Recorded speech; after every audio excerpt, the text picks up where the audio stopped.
আলাইকুম, welcome back to my channel Irfat Ara ইতি।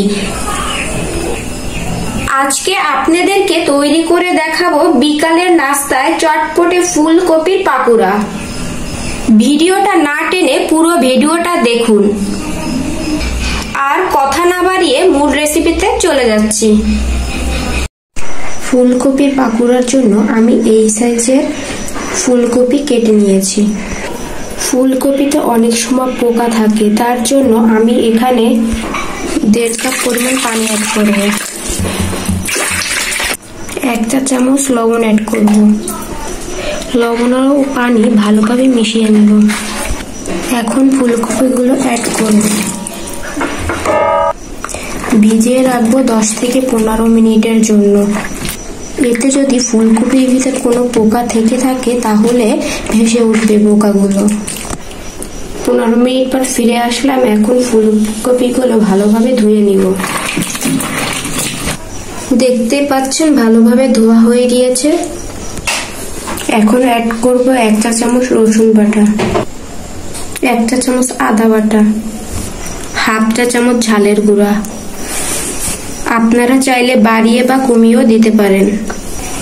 1/2 চা চামচ হলুদের গুঁড়া, 1/2 চা চামচ জিরার গুঁড়া, 1/2 চা চামচ ধনিয়ার গুঁড়া, স্বাদ মতো লবণ। স্বাদ বাড়ানোর জন্য অ্যাড করব 2 চা চামচ টমেটো সস, সামান্য পরিমাণে গোলমরিচের গুঁড়া। এখন ভালোভাবে মাখিয়ে নেব। দেখতে পাচ্ছেন ফুলকপিটা ভালোভাবে মাখানো হয়ে গিয়েছে। এখন রেস্টে রেখে দেব 20 মিনিটের জন্য। 20 মিনিট পর ফিরে আসলাম। ঢাকনাটা তুলে নেব।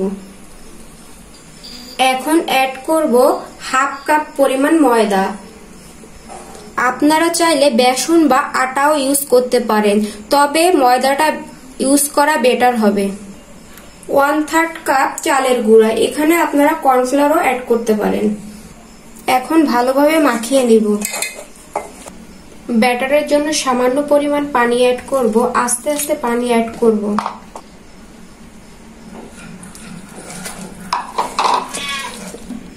পানিটা অ্যাড করার ফলে ময়দা ও চালের গুঁড়োটা ভালোভাবে ফুলকপির সাথে মিশে যাবে।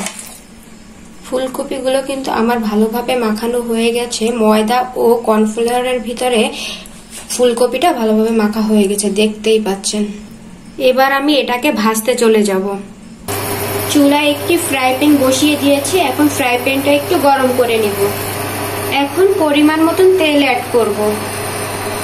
তেলটা ভালোভাবে গরম করে নিব। তেলটা গরম হয়ে গেছে। এখন ফুলকপিগুলো দিয়ে দিব। ফুলকপিগুলো একটু গ্যাপ গ্যাপ করে দিয়ে দিব। ফুলকপিটা দেওয়ার সাথে সাথে নাড়াচাড়ার দরকার নেই। পাকুড়াটা যখন শক্ত হয়ে যাবে তখন উল্টিয়ে দিব। চুলার আঁচটা অবশ্যই মিডিয়াম হাইয়ের মাঝামাঝি রাখতে হবে। এখন পাকুড়াগুলো উল্টিয়ে নিব।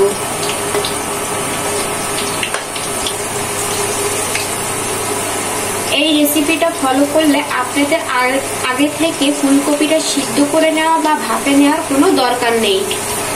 ফুলকপির পাকুড়াটা আগে যদি ভাপে বা সিদ্ধ করে নেওয়া হয় তাহলে খেতে অনেকটা পানসে লাগে। তাই আমি আজকে এই পাকুড়াটাকে সরাসরি ফ্রাই করব।